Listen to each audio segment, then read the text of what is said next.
राम जी सारा ने मैं तारा अंकित जांगड़ा और तारा स्वागत है मैजिक मैथ के यूट्यूब चैनल पे। तो आप आज करांगे 10th क्लास का फर्स्ट चैप्टर जिसका नाम है रियल नंबर।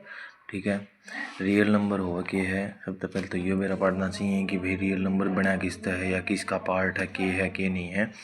सबसे पहले इस चीज़ का करांगे अभी इंट्रोडक्शन। ठीक है, तो रियल नंबर होता हमारी हिंदी में बोलते हैं उसको वास्तविक संख्या।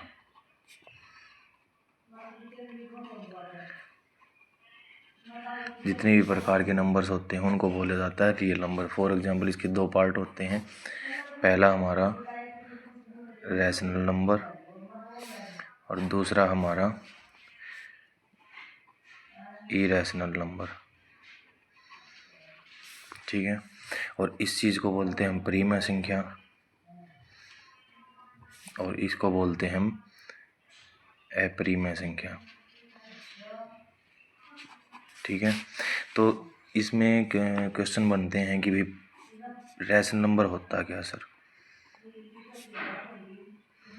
रैशनल नंबर होता क्या है? रैशनल नंबर होता है हम किसी भी संख्या को अगर इसकी डेफिनेशन देना चाहें तो we can write in the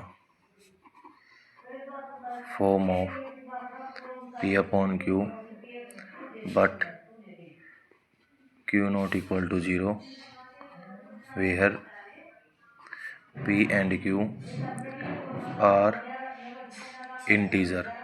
ठीक है, इसका क्या मतलब है कि भाई हम किसी भी संख्या को अगर p बटा q की फॉर्म में लिख दें, लेकिन कंडीशन क्या है बेटा, जो q हमारा वो 0 के बराबर नहीं होना चाहिए। ठीक है, और जहाँ पे p और q क्या रहेंगे, हमारे इंटीजर होंगे। ठीक है, we can write in the form of p upon q but q not equal to 0। Question बनता है यहाँ पे p अपॉन q। सर ये p और q क्या है?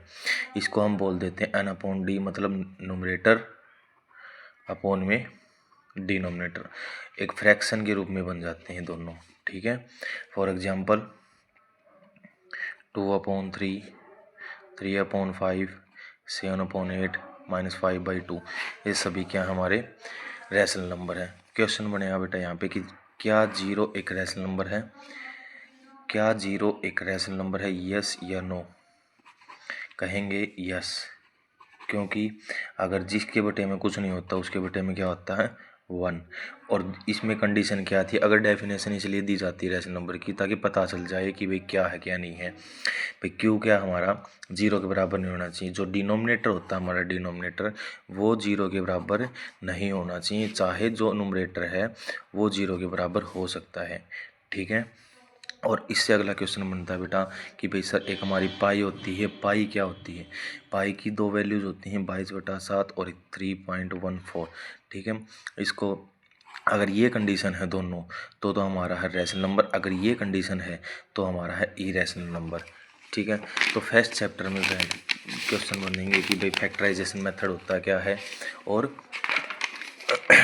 HCF और LCM के बारे में। तो सबसे पहले HCF और LCM हम फोर्थ क्लास से पढ़ते आ रहे हैं कि भाई HCF होता क्या है। तो HCF की फुल फॉर्म होती है हाईएस्ट कॉमन फैक्टर और LCM की फुल फॉर्म होती है लीस्ट कॉमन मल्टीपल। ठीक है, फॉर एग्जांपल 26 एंड 34 के अगर मैं बोल दूं कि इसके आप निकाल के दिखाओ HCF, तो इसका हम फैक्टर करने जाएंगे कि 26 का अलग कर देते हैं और 34 का अलग। ठीक है, ये सबसे पहले करेंगे 2 डिविजिबिलिटी रूल। सभी को याद होंगे कि डिविजिबिलिटी रूल होते क्या होते हैं जिसके लास्ट में अगर 0, 2, 4, 6 और 8 अगर ये हैं जिसके लास्ट में, तो वो 2 से डिवाइड होगा। ठीक है, अगर ये कंडीशन है लास्ट की डिजिट वंस डिजिट ये है तो हमारा 2 से डिवाइड होगा। अगर ये कंडीशन नहीं है तो अदरवाइज़ वो 3 से, 4 से, 5 से, 6 से, 7 से, वो देख लेना कि इससे जाता है। डिविजिबिलिटी रूल सभी को याद होने चाहिए। हम इसके लास्ट में डिजिट देखते हैं कि 6, तो इसके लास्ट में क्या है बेटा 6 है, तो ये 2 से डिवाइड होगा। 2 1 जा 2, 2 3 जा 6, अब ये सीधा जाएगा 13 पे। और इसके लास्ट में क्या है 4, ये भी क्या होगा 2 से डिवाइड, 2 1 जा 2, 2 7 जा 14, तो ये हो जाएगा 17 पे। अब इसकी बात करें HCF की, पहले फैक्टर देखेंगे हम 26 का। तो 26 का क्या फैक्टर रहेंगे 2 और 13, और 34 के क्या फैक्टर रहेंगे 2 और 17। ठीक है। और इन दोनों में अगर कॉमन जो भी चीज़ है वो हमारा क्या हो जाएगा, HCF हो जाएगा। तो कॉमन क्या है बेटा 2, तो HCF हमारा क्या हो जाएगा 2। किसका HCF हो जाएगा ये 26 एंड 34 का। क्लियर। अगर इसी चीज़ का दोनों का अगर हम एलसीएम निकालने पर जाएं, एलसीएम क्या 26 एंड 34। अब इन दोनों के ये देखना है कि भाई किस से डिवाइड हो रहा है ये। अभी इसके लास्ट में भी 6 है और इसके लास्ट में 4 है, तो हम देख सकते हैं कि डिविजिबिलिटी रूल 2 क्या कहता है, 2 से डिवाइड हो जाएगा जिसके लास्ट में 0, 2, 4 और 6 और 8 हो। तो 2 से डिवाइड कर दिया हमने, क्या आ जाएगा 13, इसको कर देंगे तो 17। अब पहले जाएगा 13 से, फिर जाएगा 17 से, ठीक है। ये 1 और 1।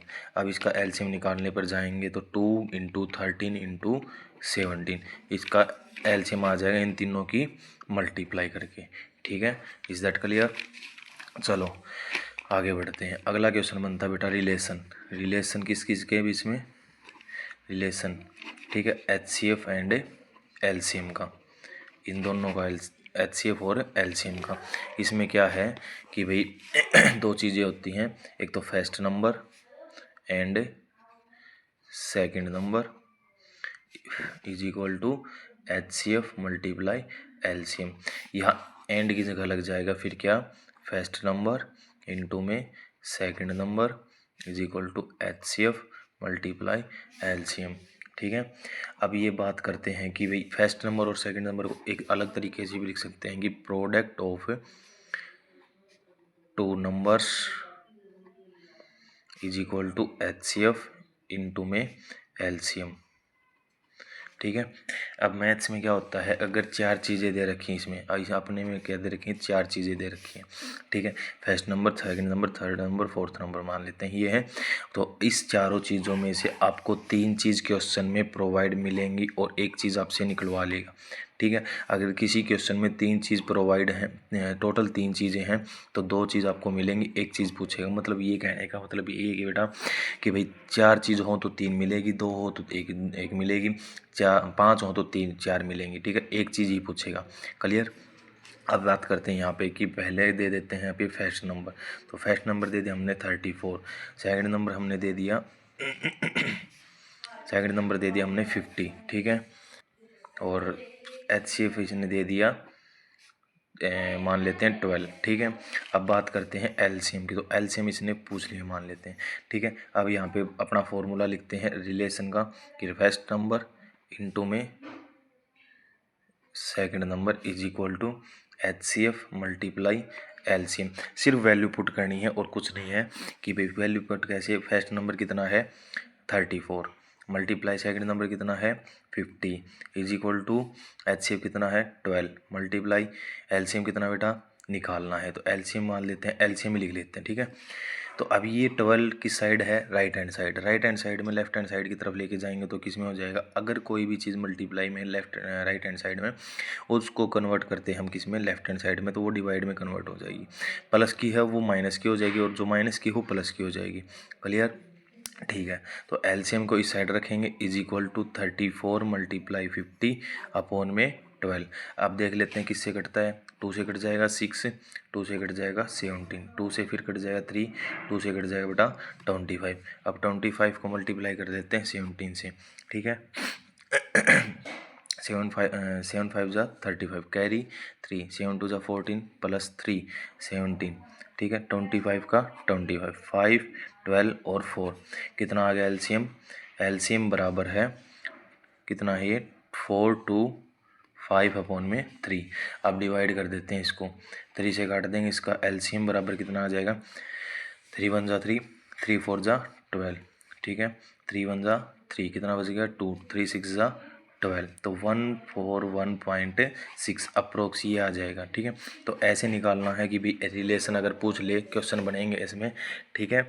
आगे चल के है ना भाई अगले चैप्टर में अगली एक्सरसाइज में क्या होगा कि भाई मान लेते हैं √2 √3 या √5 या √7, ठीक है। ऐसी ऐसी कंडीशनें आएंगी कि भाई आप इनको प्रूव करके दिखाओ कि क्या है ये रैशनल नंबर हैं, इनको प्रूव करके दिखाना है, ठीक है। ये हम क्वेश्चन में करेंगे।